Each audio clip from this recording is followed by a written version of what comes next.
인생에 봄, 여름, 가을, 겨울의 사계절이 있습니다. 요셉의 생에도요, 인생의 사계절이 있었습니다. 봄의 새싹 돋듯이요, 요셉의 생에는 푸르고 아름답게 출발했습니다. 아버지 야곱과 어머니 라헬의 사랑, 그 특별한 사랑 받으며 살았던 요셉의 봄은요, 축복의 계절이 되었습니다. 요셉이 그의 인생의 봄에 심었던 꿈은 소중한 씨앗입니다. 작지만은요, 고귀한 씨앗입니다. 그 작은 씨앗 속에 그토록 놀라운 가능성과 위대함이 담겨져 있다라는 것 아무도 몰랐습니다. 그 작은 씨앗에 요셉 자체도 몰랐던 그 놀라운 그 꿈의 비밀, 오직 그 꿈을 주신 하나님만 아십니다. 그 씨앗 속에 야곱의 미래가 담겨져 있었습니다. 더불어 이스라엘이라는 큰 민족이 있었습니다. 심지어는 제국이라고 이름되어지는 애굽의 미래가 있었고요, 당대 세계의 운명이 또한 있었습니다. 놓치지 말아야 될 가장 중요한 것은 인류의 구원의 역사에 비밀이 담겨져 있었습니다. 요셉에게 인생의 여러분요, 폭풍과 같이 찾아왔습니다. 아버지 심부름인지라 도단의 형님들에게 갔습니다. 요셉을 미워했던 형님들이요, 요셉을 죽이려고요, 물 웅덩이에 던졌습니다. 빠져나올 수 없는 그러한 상황 속에서 살려달라는 애절한 이 간청에도요, 손에 피를 묻힐 수 없기에 지나가던 노예 상인들에게 팔려 보내버립니다. 인생의 무더운 여름은요, 집안에서 귀여움만 받다가 애굽의 보디발 집에서 종살이로 그 고생이 시작됩니다. 뜨거운 계절에 찾아온 유혹이라는 것 참으로 가혹합니다. 건장한 청년의 몸이 소유자였습니다. 그러기에 요셉에게 불을 붙이는 주인장 여인의 유혹은요, 맹렬한 불과 같습니다. 그런 맹렬한 불꽃 속에서도 요셉은 자기를 지킵니다. 그래서 그가 내팽개치는 곳은 깊고 깊은 감옥입니다. 요셉은 불평불만하는데 시간 보내지 않습니다. 13년 그 자체가요, 환난의 자리고요, 그 13년이라는 뜨거운 환난의 시간을 그렇게 보내게 됩니다. 이제 요셉의 꿈이 성취되는 가을이 그를 기다리고 있었습니다. 하나님의 때입니다. 감옥에서 애굽의 바로 왕 앞으로요, 전격적으로 이렇게 세움을 받습니다. 상상할 수 없었던 일입니다. 하나님의 도우심으로 바로의 꿈을 해몽합니다. 전격적으로요, 하루아침에 애굽의 국무총리가 됩니다. 모든 것이 달라집니다. 그의 신분이, 그의 옷이요, 그가 타고 다닐 차가요, 그의 모든 환경이 달라졌습니다. 그리고 불려지는 이름마저도 달라졌습니다. 요셉은 그의 꿈이 성취되어지는 하늘의 복을 경험합니다. 결실의 계절, 추수의 계절, 그는 고난을 잊고도 남을 넉넉한 하늘의 복을요, 받았습니다. 요셉의 풍성한 가을이 우연히 온 것이 아님은 우리는 잘 알고 있습니다. 우리는 요셉의 삶을 하나님이 지켜주셨기에 가능한 일이었다라는 것. 요셉은 피땀 흘려 맺은 열매를 혼자 먹지 않습니다. 그 열매를 나눌 줄 알았습니다. 그 당시 애굽의 백성뿐만이 아니라 기근으로 죽어가는 세계 열방을 돕습니다. 사랑하는 아버지와 직계 가족들을 돕고자 그들을 애굽으로 또한 인도합니다.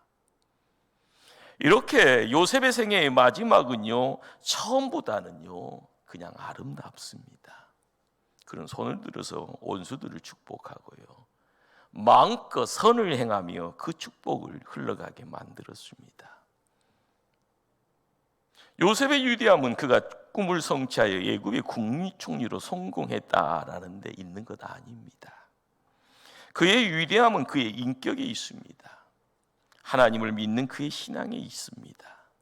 진정한 의미에서 꿈의 안성은 사건이나 성취 속에서 나타나는 것이 아니라 오히려 꿈꾸는 사람의 인격 속에서 나타납니다. 그러기에 창세기 50장은 요셉의 생애 가운데 가장 아름다운 장면을 우리에게 보여줍니다. 꿈 마무리를 잘하는 사람이 위대한 사람입니다. 최후의 웃는 자가 최후의 승자입니다. 요셉은 마지막을 아름답게 장식하기 위해 힘을 비축해 둔 마라토너와 같이 최후의 순간, 그 결승점을 향하여 열심히 달리며 그 마지막을 아름답게 장식합니다. 요셉을 요셉답게 만들어갔던 마지막 생에 볼 수 있는 그의 아름다움은요, 바로 그의 인격입니다. 때가 되어서요, 야곱도 죽었습니다. 요셉은 죽은 아버지의 얼굴에 입맞춥니다. 그토록 사랑했던 아버지가 요셉의 곁을 떠났습니다. 어린 나이에 요셉에게 채색을 옷을 입혀주었던 아버지입니다. 형님들이 그토록 싫어했던 그 꿈을요 끝까지 믿어주었던 아버지입니다. 애굽에 내려온 이후로 하루 아니 한순간도 잊을 수 없는 그 아버지가 그의 곁을 떠나는 순간입니다. 요셉은 애굽의 바로 왕에게 아버지를 가나안 땅에 장사하게 해달라고 부탁합니다. 70일 동안 애굽 사람들과 함께 아버지의 장례를요 함께 슬퍼합니다. 가나안 땅으로 향하는 장례의 행렬이 엄청납니다. 단순히 고향 사람들의 그 출세를 가시하려는 것 아닙니다. 부모를 공경하는 그 마음 그 자체죠. 초라한 모습으로요 애굽에 등장한 늙은 아버지를 애굽 사람과 바로와 앞에서도 자랑스럽게 소개했던 요셉이 거기에 있습니다. 못난 그의 형제들을요 진하게요 사랑했던 요셉이 거기 있습니다. 믿음의 성도가 보여야 될 그러한 장면이죠. 우리가 알아야 될 것이 뭘까요? 하나님께서 높여주시는 곳에 진정한 높임이 있습니다. 하나님께서 영화롭게 해주시는 곳에요 변치 않는 영원한 영광이 있습니다. 다만 문제가 있다면 이 시간 하나님이 나와 함께 하느냐라고 하는 겁니다. 더 큰 문제는 내가 지금 하나님이 원하시는 길을 걷고 있느냐 하는 것입니다. 하나님이 함께 하시는 곳에는요 실패처럼 보이나 진정한 성공이 있습니다. 그러나 하나님이 함께 하지 않는 그곳에 성공을 자랑하지만 그 성공은 결국은 실패일 뿐입니다. 아버지 곁에 있는 그 슬픔의 장례식에 묵묵히 서 있는 요셉의 모습 마냥 아름답고 거대한 빛을 발하고 있습니다. 장례가 마치고 고센 땅으로 돌아왔습니다. 갑작스런 큰 문제가 생겼습니다. 요셉의 형님들이 두려워하기 시작합니다. 동생 요셉이 자기들에게 보복하여 자기들을 죽일 것이다 라는 그런 생각입니다. 형님의 내면에는요 자신들이 이전에 행했던 일에 대한 죄책감이요 두려움이요 그리고 피해의식이 있습니다. 이는 이전에 요셉의 용서를 믿지 못한다라는 것이고요 그래서 매일매일 이 사람이 불안불안 그러한 삶입니다. 그들의 마음 심중에 깔린 죄의식이 마지막까지 그들을 괴롭힙니다. 그래서 그들이 창기를 피웁니다. 아버지가 유언했다고 해요.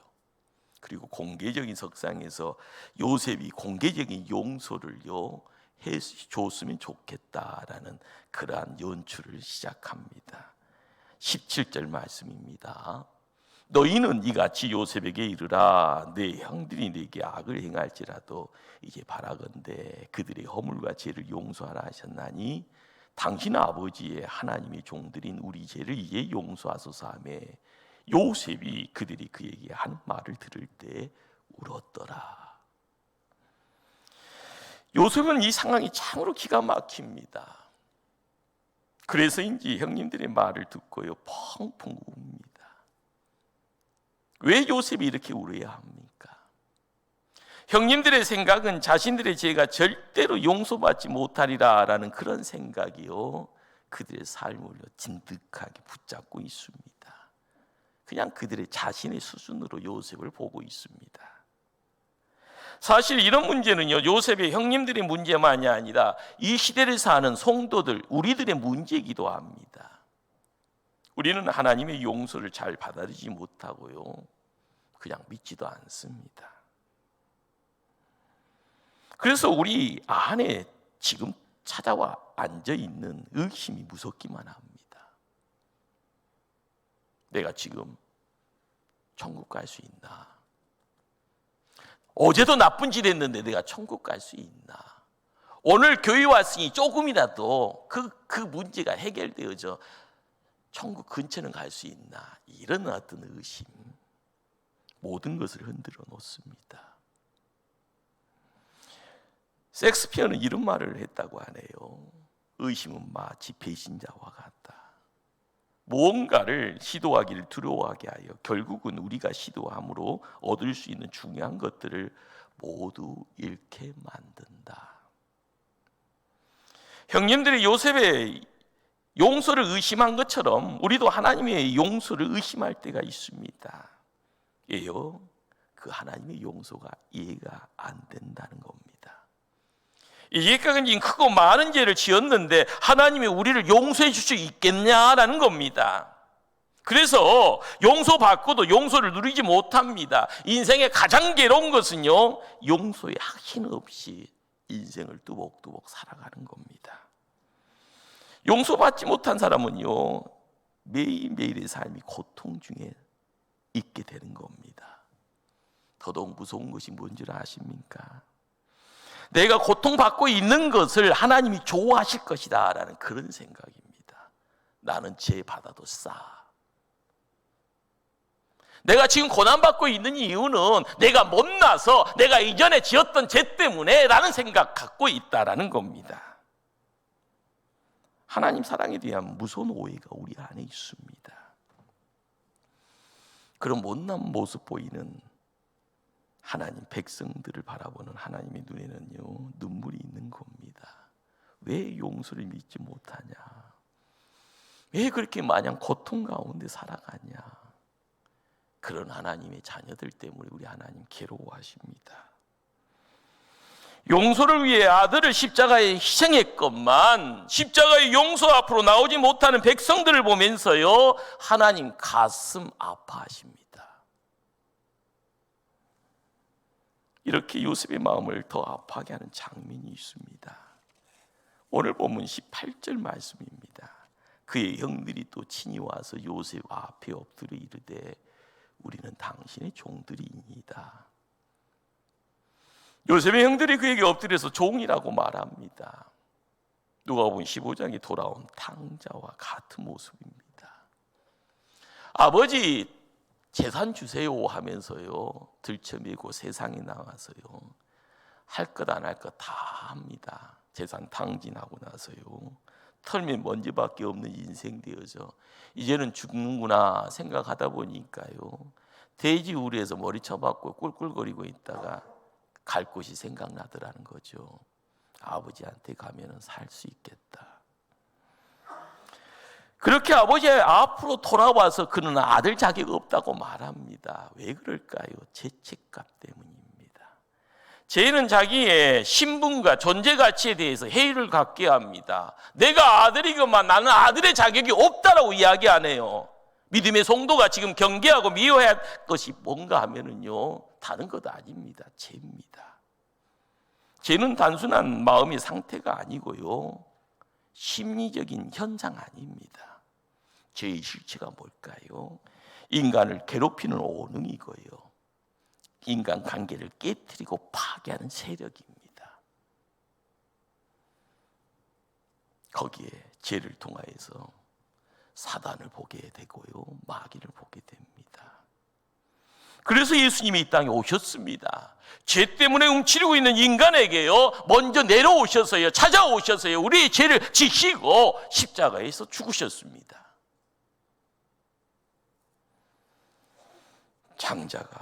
당자가 올 수 있는 곳이 한 곳밖에 없어서요, 아버지 앞에 두벅두벅 걸어옵니다.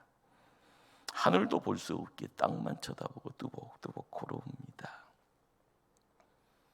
아버지가요, 먼저 아들을 알아봅니다. 아들을 향하여 전력 질주를 하기 위해서 달려갑니다.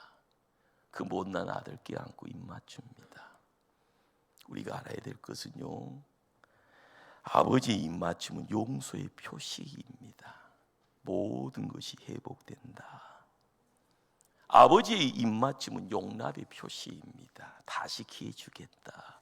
너는 내 아들이다. 새 출발입니다. 그런데 형님들은요, 친형제임에도 불구하고 종이라고 말하고 있네요. 요셉이 누리는 모든 영어와 축복이 곧 그들의 것임에도 불구하고 자신들을 종처럼 여기다 하려고 엎드립니다. 요셉은 그런 형제들을 온전히 용서합니다. 용서할 뿐 아니라 그들을 마음껏 축복합니다. 이렇게 형님들을 용서하는 요셉이 품고 있는 하나님의 사랑이 얼마나 거대합니까? 그 사랑의 깊이는요, 우리가 가늠할 수 있겠습니까? 그렇습니다. 요셉의 인격은요, 우리가 봐야 될 하나님의 경륜과 하나님의 계획과 함께합니다. 오늘 선포되어지는 요셉의 믿음의 일침이 어떠할까요? 오늘 읽었던 본문 19절, 두려워하지 마소서부터요, 함께 한번 합독할까요? 그들에게 이르되 두려워하지 마소서에서 21절 기르리이다까지만요 함께 합독합니다. 두려워하지 마소서, 내가 하나님을 대신하리까. 당신들은 나를 해하려 하였으나 하나님은 그것을 선으로 바꾸사 오늘과 같이 많은 백성의 생명을 구원하게 하시려 하셨나니 당신들은 두려워하지 마소서. 내가 당신들과 당신들의 자녀를 기르리이다. 무슨 말일까요? 요셉이 품고 있는 그 하나님의 사랑의 내용이요, 하나님의 경륜으로요 함께 묻혀서 선포가 되어지고 있습니다. 당신들이 두려워하는 애굽의 총리 나는 사람 운명 좌우하는 통치자가 아닙니다. 하나님만이 역사의 주인입니다. 나는 인간의 생사를 결정하는 심판자 아닙니다. 심판자는 오직 한 분, 하나님뿐입니다. 내가 하나님 대신할 수 없습니다. 하나님은 우리 모두의 불행을, 고난을, 심지어 형님들의 악을 손으로 바꾸셨습니다. 그분은 사랑입니다. 그분은 용서의 하나님이십니다. 그래서 내가 할 수 있는 것은 오직 한 가지뿐이네요. 형님들을 사랑하는 일이고요, 형님들 용서하는 일입니다. 이 얼마나 위대한 선언입니까? 바로 여기에 굳은 심령이 부서지는 역사가 일어났습니다. 여기에 반항할 수 없는 가마력이 있는 겁니다. 여기에 승자의 도량이 빛을 발하고 있습니다. 여기에 고난과 시련을 디딛고 일어선 승리자의 못이 있습니다. 할렐루야.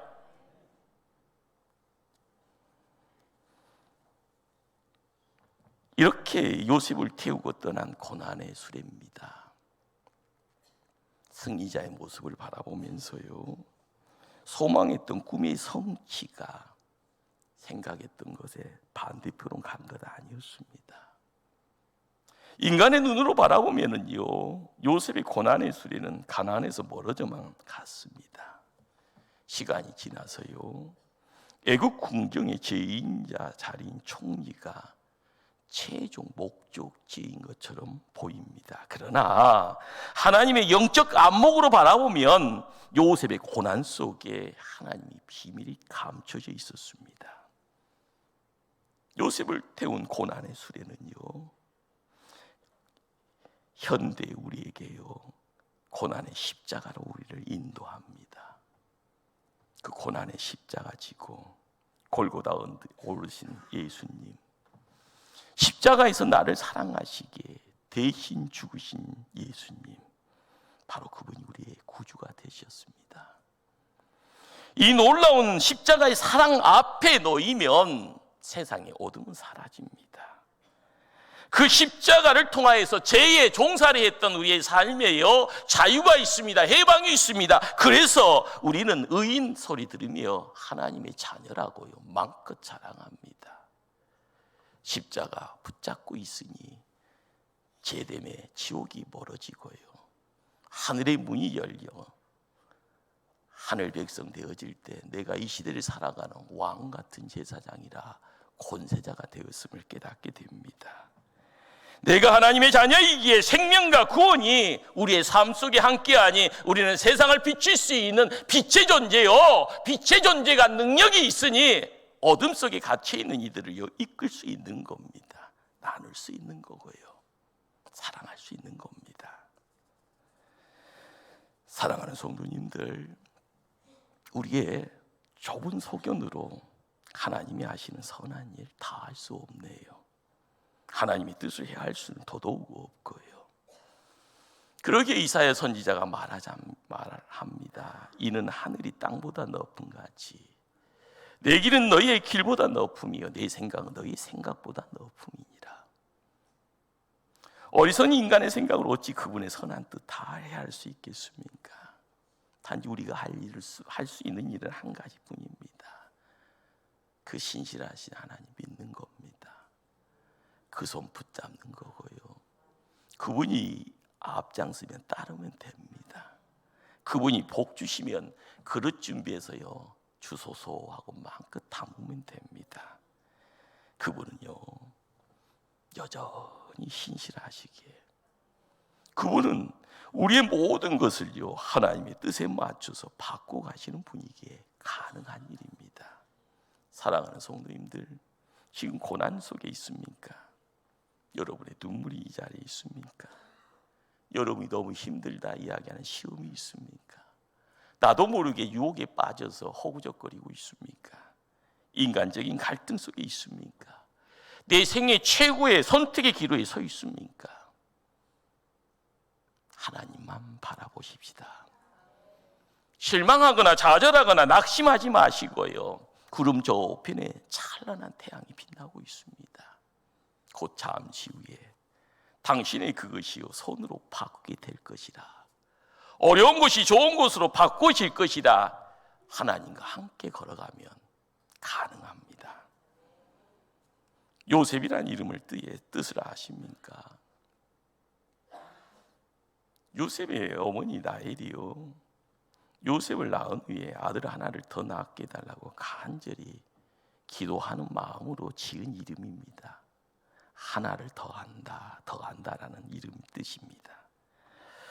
과연 하나님은 아들을 낳지 못했던 라헬에게요 나중에 베냐민이라는 아들을 허락하잖아요. 아이러니한 것은요 라헬이 베냐민을 낳다가 죽습니다. 하나님 품에 안깁니다. 결과적으로 요셉의 인생이 더악의 인생이었습니다.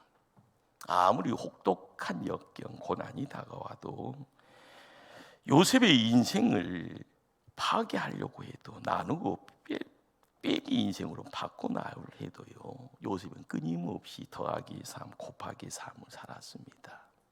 그러기 요셉 때문에 주변의 사람들의 인생도 더하기 인생으로 바꿔졌습니다.